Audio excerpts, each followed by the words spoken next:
আসসালামু আলাইকুম। র্যাবের উদ্ধার করা ৮ কেজি সোনা বৈধ, মামলায় খালাস সেই মনির, এই শিরোনামে প্রথম আলোর একটি খবর।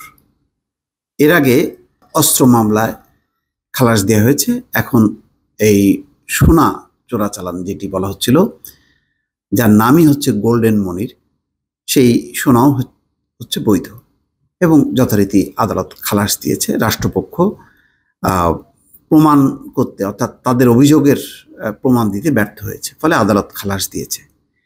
তাহলে এই যে 2020 সালে গোল্ডেন মনিরকে এত আয়োজন করে গ্রেপ্তার, নাটকীয়তা, সবাই কেঁপে উঠলো যে আরে বাপরে বাপ, যে কি দুর্নীতির বিরুদ্ধে জিরো টলারেন্স, হইচই, একের পর এক, মানে খুব নাম করা লোকজনকে আটক করা হচ্ছে। মানুষ একটু আশাবাদী হলো যে যাক, দুর্নীতির বিরুদ্ধে, অপকর্মের বিরুদ্ধে সরকার যথেষ্ট পরিমাণ সিরিয়াস এবং অপারেশন শুরু হয়েছে, এবার আর কারোর রেহাই নেই। একে একে আরও অনেকেই ধরা পড়েছে, কিন্তু আবার একে একে সবাই আস্তে আস্তে আস্তে আস্তে করে বের হয়ে যাচ্ছে। তারই একটি অংশ হচ্ছে এই গোল্ডেন মনির।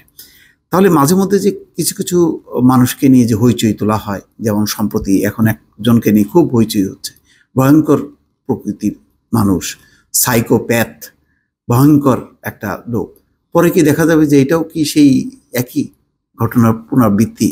যখনই কি আইন আদালত আসবে তখন দেখা যাবে না, আসলে কিছুই না, তেমন কোনো কিছু পাওয়া যায়নি, প্রমাণ করা যায়নি। আমরা প্রমাণ দেখি না, কিন্তু মানে আওয়াজটা দেখি, আয়োজনটা বিশাল আকারে দেখি। এগুলি কি কোনো বিশেষ উদ্দেশ্য কিনা, সেটা এখন একটা প্রশ্ন, যে মানুষের দৃষ্টি কি অন্যদিকে ঘোরানোর জন্য এই সমস্ত কিছু মানে কাহিনী তৈরি করা হয় কিনা। খবরটা শোনেন, যদি মানে আমার এই বক্তব্যের সাথে মিলাতে চান মিলাতে পারেন, আর আমার বক্তব্য সত্য নাও হতে পারে।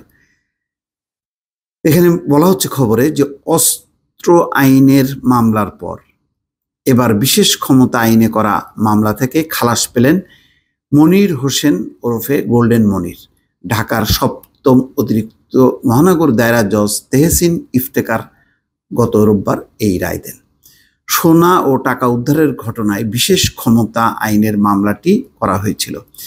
রায়ের তথ্য বলছে, বাড্ডায় মনিরের বাসা ও ব্যবসা প্রতিষ্ঠান থেকে র্যাবের জব্দ করা 1,09,00,000 টাকা, 8 কেজি সোনা ও বৈদেশিক মুদ্রা বৈধ উপার্জনের মাধ্যমে অর্জিত।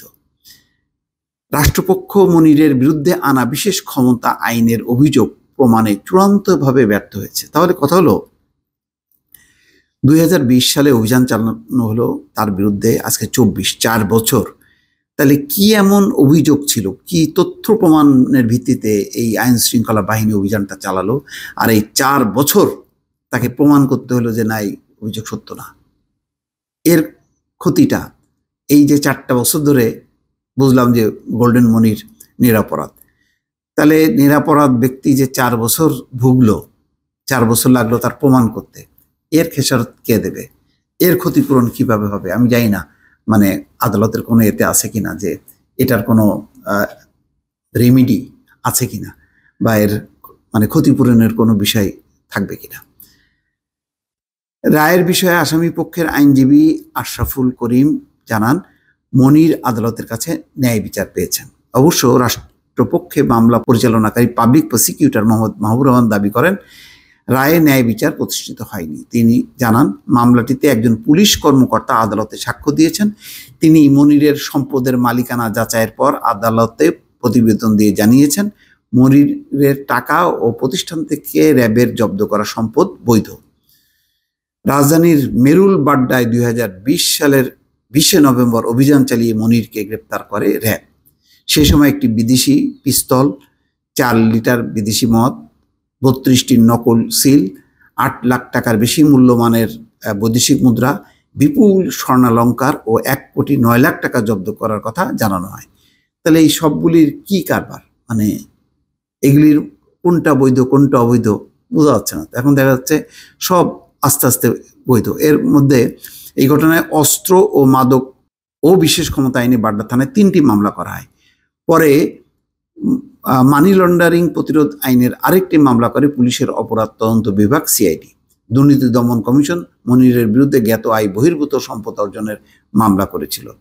র্যাবের 3 মামলার মধ্যে অস্ত্র মামলায় গত 5ই ফেব্রুয়ারি মনিরকে খালাস দেয়। তার মানে অস্ত্র মামলায়ও খালাস দেয় এবং বলা হয় যে এই অস্ত্র হলো বৈধ অস্ত্র।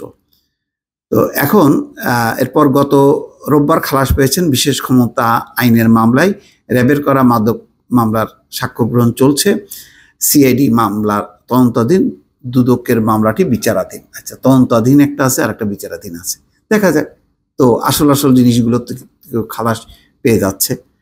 তো বোঝা মুশকিল আসলে যে কোনটা সত্য কোনটা মিথ্যা, কোনটা কি আসলে নাটক নাকি সত্য কাহিনী, এগুলো আমাদের মতন সাধারণ মানুষের পক্ষে বোঝা আসলে খুব কঠিন। দর্শক, ভালো থাকবেন। আল্লাহ হাফেজ।